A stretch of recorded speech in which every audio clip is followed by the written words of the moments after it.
നീ വരില്ലേ? Won't you come? നീ വിളിക്കില്ലേ? Won't you call? നീ പറയില്ലേ? Won't you tell? അത് കാണരുത്. Don't see it. അങ്ങനെ പറയരുത്. Don't say like that. ഈ 5 സെന്റൻസുകൾ ഉപയോഗിച്ചുകൊണ്ട് നാം വിൽ നോട്ട്, ഡു നോട്ട് എന്നിവയെ വളരെ നിസ്സാരമായി പഠിക്കാൻ പോകുന്നു. എന്നാൽ നമുക്ക് തുടങ്ങിയാലോ? Hi everyone, I am Syed Samadani. Let's get started. ആദ്യത്തെ സെന്റൻസ് എടുക്കാം. നീ വരില്ലേ? Won't you come? എങ്ങനെ? വോണ്ട് യു കം ഇങ്ങനെയാണ് പറയേണ്ടത് കേട്ടല്ലോ. വോണ്ട് യു കം ഇങ്ങനെയാണ് ചേർത്ത് പറയേണ്ടത്. Won't you come. എന്താണ് ഈ വോണ്ട്? വിൽ നോട്ട് എന്നതിൻ്റെ കൺട്രാക്ഷനാണ് വോണ്ട്, ചേർത്ത് പറയലാണ്. വിൽ നോട്ട് യു കം എന്ന് പറയാറില്ല, അപ്പോൾ അതിലോട്ട് നമുക്ക് പോണ്ട. അപ്പോൾ അങ്ങനെ പറഞ്ഞ് പഠിക്കണ്ട. വോണ്ട് യു കം, നീ വരില്ലേ. അപ്പോൾ ഇതിൻ്റെ ഓപ്പോസിറ്റ് എന്താണ്? വിൽ യു കം, നീ വരുമോ, അല്ലേ? വിൽ യു കം, നോട്ട് ചേർക്കാതെയുള്ള പോസിറ്റീവ് ചോദ്യം. വിൽ യു കം, നീ വരുമോ? വരുമെങ്കിൽ എങ്ങനെ പറയും? Yes, I will come. I will come. വില്ലിൻ്റെ അർത്ഥം എന്താണ്? വിൽ കുടുംബം നമ്മളൊരു ക്ലാസ്സിൽ പഠിച്ചിട്ടുണ്ടല്ലേ. കാണാത്തവർ അത് പോയി കാണുക. ഡിസ്ക്രിപ്ഷനിൽ ഞാൻ അതിൻ്റെ ലിങ്ക് കൊടുത്തേക്കാം. വിൽ യു കം, നീ വരുമോ? വരുമെങ്കിൽ യെസ്, ഐ വിൽ കം. വരില്ലെങ്കിൽ ഐ വിൽ നോട്ട് കം. അല്ലെങ്കിൽ എങ്ങനെ? I won't come. I won't come. ഈ വിൽ നോട്ട് എന്ന് പറയുന്നത് ആദ്യം ചേർക്കാതിരുന്നാൽ മാത്രം മതി. അത് വേറെ എവിടെയെല്ലാം അതിന് ചേർക്കാൻ കഴിയും. വിൽ നോട്ട് എന്നുള്ളത് ആദ്യം ചോദ്യം ചോദിക്കുന്ന സമയത്ത് അങ്ങനെ ഉപയോഗിക്കാറില്ല. അങ്ങനെയാണെങ്കിൽ അവൻ വരില്ലേ എന്നെങ്ങനെ ചോദിക്കാം? Won't he come. Won't he come, അവൾ വരില്ലേ? വോണ്ട് ഷീ കം, അവൾ വരില്ലേ? Won't she come. ജാസ്മിൻ വരില്ലേ? Won't Jasmine come. Won't Jasmine come. അപ്പോൾ അതിൻ്റെ ഓപ്പോസിറ്റ് നോട്ട് ചേർക്കാതെ വരുമോ എന്ന് ചോദിക്കുന്നത്, അവൻ വരുമോ? Will he come. അവൾ വരുമോ? Will she come.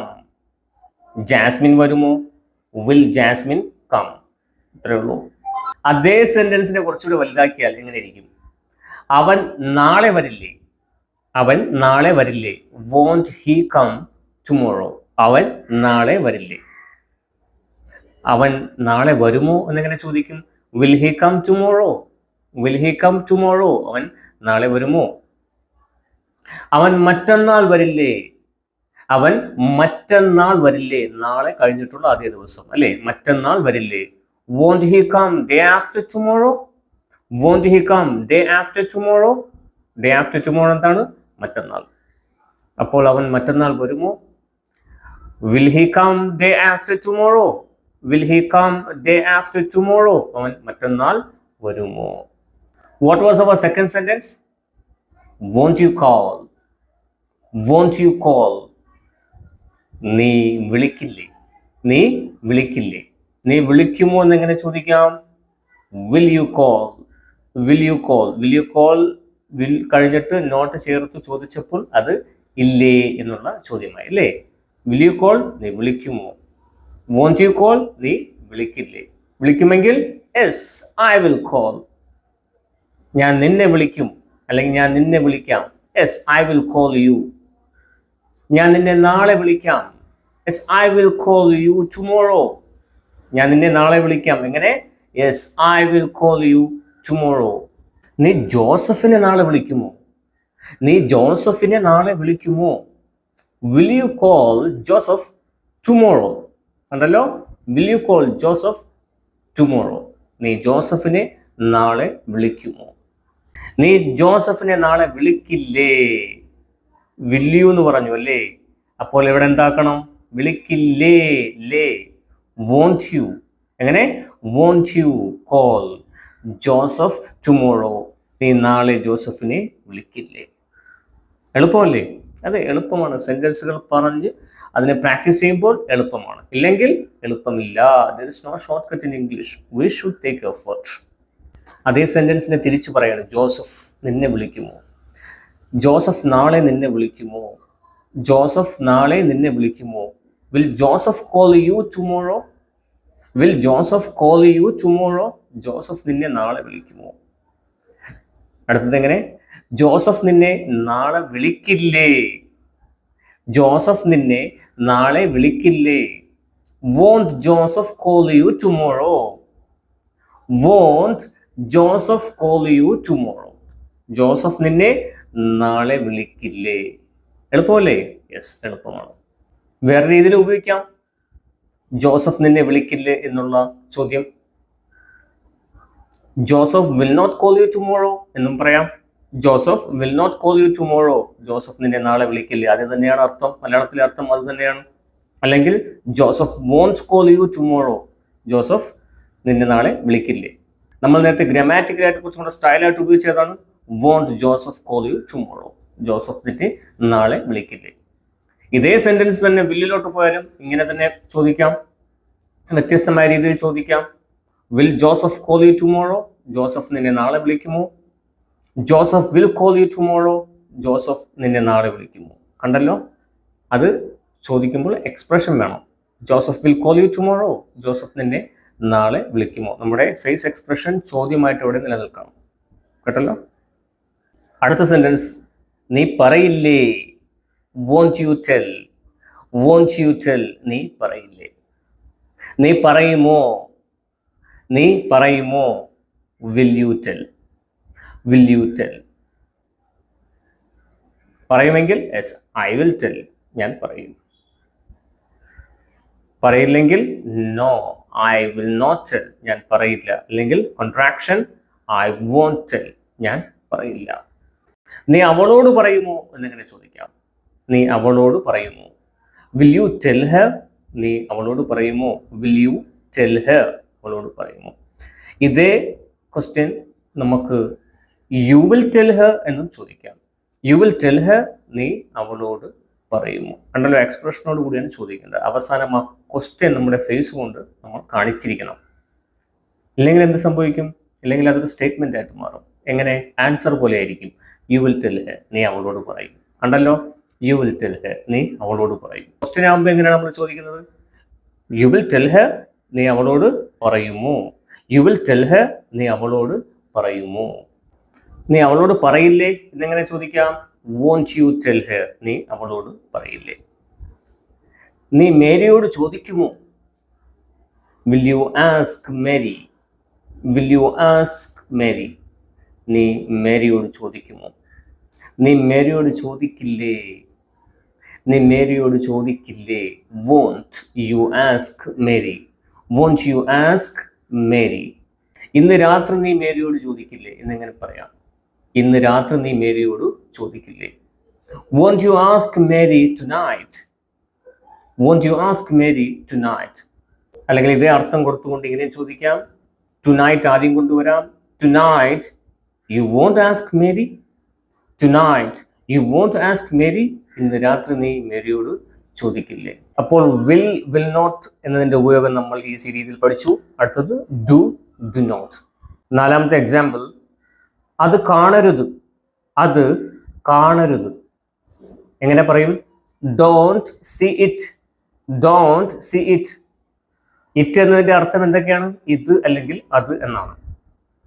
Don't see it, അത് കാണരുത്. അപ്പോൾ അതിന്റെ ഓപ്പോസിറ്റ് എന്തായിരിക്കും? അത് കാണുക, അല്ലേ? അത് കാണുക. സീ ഇറ്റ്, സീ ഇറ്റ്, അത് കാണുക. അതിനെ കാണരുത് എന്നാക്കാൻ നാം ഡോണ്ട് കൊടുത്തു, അല്ലേ? സിക്ക് മുന്നേ ആയിട്ട് ഡോണ്ട് കൊടുത്ത് ഡോണ്ട് സീ ഇറ്റ് എന്ന് പറഞ്ഞു. അതിന്റെ അർത്ഥത്തെ അത് കാണരുത് എന്നാക്കി.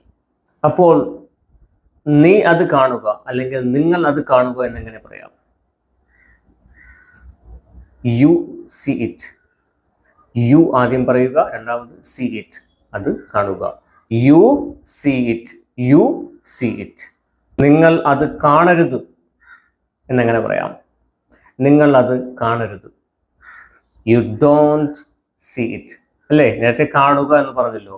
അപ്പോൾ അതിന് മുന്നേ ആയിട്ട് ഒരു യു കഴിഞ്ഞിട്ട് ഒരു ഡോണ്ട് കൊടുത്താൽ മതിയാവും. ഡു എന്നതിൻ്റെ നെഗറ്റീവാണ് ഡോണ്ട്. ഡു നോട്ട് എന്നതിൻ്റെ കോൺട്രാക്ഷനാണ് don't. You don't see it, നീ അത് കാണരുത്. നീ അത് കാണരുത്. ലാസ്റ്റ് എക്സാമ്പിൾ, അങ്ങനെ പറയരുത്, അങ്ങനെ പറയരുത്. Don't say like that, don't say like that, അങ്ങനെ പറയരുത്. അപ്പോൾ അങ്ങനെ പറയുക എന്നെങ്ങനെ പറയാം? Say like that, say like that, അങ്ങനെ പറയുക. സേ ലൈക്ക് ദാറ്റ്, അങ്ങനെ പറയുക. നീ അങ്ങനെ പറയരുത്, അല്ലെങ്കിൽ നിങ്ങൾ അങ്ങനെ പറയരുത് എന്നെങ്ങനെ ഇംഗ്ലീഷിൽ പറയാം? ആദ്യം യു ചേർത്ത് കൊടുത്താൽ മതി, രണ്ടാമത് ഡോണ്ട്, അല്ലേ? You don't say like that, you don't say like that. അങ്ങനെ നിങ്ങൾ അങ്ങനെ പറയരുത്, അല്ലെങ്കിൽ നീ അങ്ങനെ പറയരുത്. നീ അങ്ങനെ പറയുക, അല്ലെങ്കിൽ നിങ്ങൾ അങ്ങനെ പറയുക എന്നെങ്ങനെ പറയാം? You say like that, you say like that. ഞാനൊരു കാര്യം ഒരു സുഹൃത്തിനോട് പറഞ്ഞു കൊടുത്തിട്ട് ഞാൻ അതുപോലെ കോപ്പി ചെയ്യാൻ അവനോട് പറഞ്ഞു കൊടുക്കുകയാണ്. You go there and say like that. നീ എവിടെ പോ ആൻഡ് സേ ലൈക്ക് ദാറ്റ്, അങ്ങനെ പറയുക, അങ്ങനെ പറയുക. ഈ ഡൂവിൽ ക്വസ്റ്റ്യൻ തുടങ്ങുമ്പോഴുള്ള പ്രത്യേകത എന്താണെന്ന് ചോദിച്ചാൽ, അത് എപ്പോഴും നടക്കുന്ന കാര്യങ്ങൾ, അതായത് നമ്മുടെ ഹാബിറ്റുകളെ ചേർത്തിട്ടാണ് അത് ചോദിക്കുന്നത്. അപ്പോൾ ഒന്ന് നോക്കാം. Do you meet him every day? നീ അവനെ എല്ലാ ദിവസവും മീറ്റ് ചെയ്യാറുണ്ടോ? കണ്ടല്ലോ, ചെയ്യാറുണ്ടോ എന്നുള്ള ശീലം, അതായത് അങ്ങനെ ഒരു സംഭവം നടക്കാറുണ്ടോ, അങ്ങനെയെല്ലാം ഉണ്ടോ എന്നുള്ള ഒരു ചോദ്യമാണ് ഇവിടെ കൊടുക്കുന്നത്. Do you meet him? നീ അവനെ മീറ്റ് ചെയ്യാറുണ്ടോ, കാണാറുണ്ടോ? Do you talk to him? നീ അവനോട് സംസാരിക്കാറുണ്ടോ, സാധാരണയായി അവനോട് സംസാരിക്കാറുണ്ടോ? Do you call Jasmine? നീ ജാസ്മിനെ വിളിക്കാറുണ്ടോ? Do you call Jasmine? നീ ജാസ്മിനെ വിളിക്കാറുണ്ടോ? Do you practice English every day? നീ എല്ലാ ദിവസവും ഇംഗ്ലീഷ് പ്രാക്ടീസ് ചെയ്യാറുണ്ടോ? അത് ഇങ്ങനെയും ചോദിക്കാം, അല്ലെങ്കിൽ നീ പ്രാക്ടീസ് ചെയ്യാറുണ്ടോ എന്ന് നമുക്ക് കാഷ്വലായിട്ട് ചോദിക്കാം. Do you practice English? നീ ഇംഗ്ലീഷ് പ്രാക്ടീസ് ചെയ്യാറുണ്ടോ? അതിൻ്റെ അർത്ഥം സ്ഥിരമായി, എല്ലാ ദിവസവും എന്നുള്ള അർത്ഥം തന്നെയാണ്. Do you practice English? നീ ഇംഗ്ലീഷ് പ്രാക്ടീസ് ചെയ്യാറുണ്ടോ?